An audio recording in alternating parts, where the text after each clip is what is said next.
Rich, it's shocking video. So many other lives could have been lost. What did he tell you about it when you got the video? He said, look, this was just absolutely terrifying, harrowing moment, and he was filming. Somehow he had the presence of mind to be filming the whole time and didn't realize exactly what he had actually caught on tape until he went back and looked at it later, and he even tried to share it with people, and they didn't see it. And I'll explain it. We're going to show you after we hear from him, but for right now, I want to hear from Jon Malis, the gentleman who took the video. Take a look. Walk us through what you were seeing in the minutes before the actual shooting happened. Well, there was a lot of people around the building that were complaining about some guy crawling up the building and then crawling up the roof. And we just figured it was some kids or maybe some adult just trying to get a better view.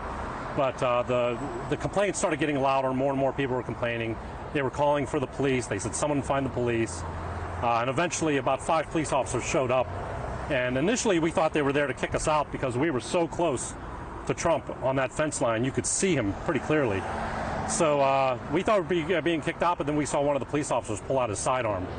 And that's when my wife and I decided we should probably move on. Now, in the meantime, my wife was actually filming the area where Donald Trump was speaking, and she could see the Secret Service were talking to each other, and they started moving quickly towards the building, and then the Secret Service snipers that were on top of the building changed their focus from us, because they were watching everybody on the fence line. They changed their focus from us to the rooftop. So that was right around when the police officers showed up, and about maybe 20 seconds after that is when the first shots rang out. You heard the first 3 rounds ring out. That's when I turned around, I turned my camera around, and then you could hear the next 5 rounds. And then immediately after those 5 rounds, I heard what I believe to be a counter sniper round go off. And then there was a final shot, an 8th shot that happened after that. I'm sorry, a 10th shot that happened after that, which was the final kill shot. And I believe that was probably Secret Service. Well, I could barely see him. The video shows him a lot closer than he really was because I was able to zoom in. But all I saw was his face kind of turn and look toward us. And then the gentleman in front of me he had his camera zoomed in. I think he was taking photographs though. And he said, hey, he's got a gun, he's aiming it at us, something like that.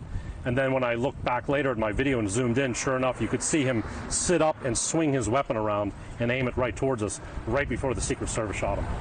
What went through your mind in that moment? Yeah, the hair stood up on my arm. I couldn't believe it, and the Secret Service saved us that day. That was a great shot.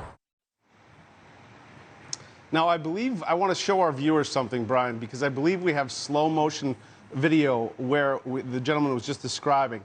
Something in that moment got him off track, made the shooter stand up or at least stop shooting, turn 90 degrees and look directly at them. I think hopefully we have a still of it too we can point to where you can actually see the gunman looking directly at the people filming.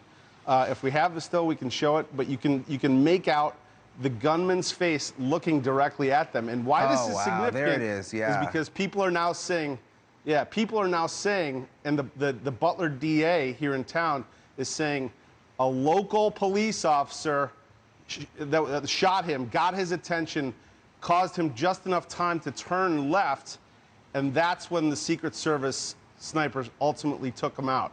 So possibly this local police officer disrupted the chain of events. And if that's the case, Brian, this guy is certainly going to go down as a hero.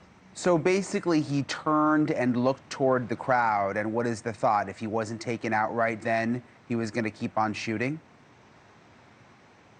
That's the belief. You know, we'll have to see and through testimony of these officers and ultimately what comes out in the investigation. But that's what the local district attorney is saying, that, look, there was a shot from a local police officer that got his attention, whether it hit him or not, enough to where he turned 90 degrees to the left, aimed his gun at where these people were standing, and that's when the Secret Service fired the 10th shot and took him out.